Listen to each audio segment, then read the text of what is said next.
আপনি যখন ঈমানের দাবি করবেন, আপনার কাছে পরীক্ষা আসবে নাকি আসবে না? কথা বলেন। পরীক্ষা আসবে। পরীক্ষা ছাড়া ঈমানদার হওয়া যায় না, পরীক্ষা ছাড়া জান্নাত পাওয়া যায় না। আল্লাহ রাসূল সাল্লাল্লাহু আলাইহি ওয়াসাল্লাম বলেন, লাইসাল ঈমানু বিত্তামান্না ওয়ালা বিত্তাহাল্লা ওয়ালাকিন হুয়া মা ওয়াকার ফিল কলবি ওয়া সাদ্দাকাহুল আমাল। ঈমান কোনো লাইসাল ঈমানু বিত্তামান্না, ঈমান কোনো আশা আকাঙ্ক্ষার বিষয় না যে আমি ঈমানদার এটা আমি আশা করব আকাঙ্ক্ষা করব।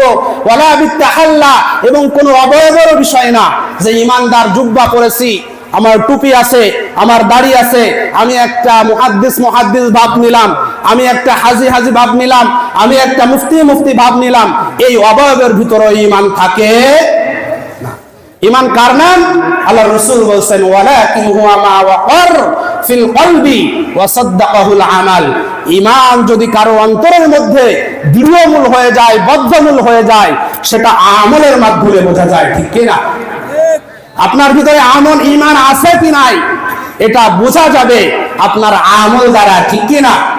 তাহলে আপনার ভিতরে ঈমান আছে কিনা এটা জানার জন্য আপনি যদি নামাজে না আসেন, আপনি যদি আল্লাহর কোরআনের কাছে আনুগত্য না করেন, রাসূলের সুন্নাহর অনুসরণ না করেন, রাসূল যদি আপনার আদর্শ না হয়, তাহলে আপনার ঈমানের দাবি সত্য না মিথ্যা? ঈমানের দাবি মিথ্যা, ঈমানের দাবি মিথ্যা।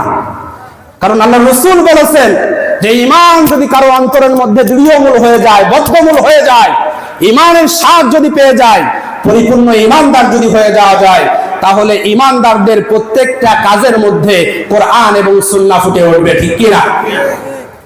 ঈমানদারদের প্রত্যেকটা কাজে কোরআন এবং হাদিস যে পথে চলতে বলবে, সেই পথে চলতে যে যত রকম বাধা বিপত্তি আসবে, তারা সাহাবাদেরকে অনুসরণ করে সেই বাধা বিপত্তির সামনে ধৈর্য ধারণ করে অটল থাকবে, ঠিক কি না?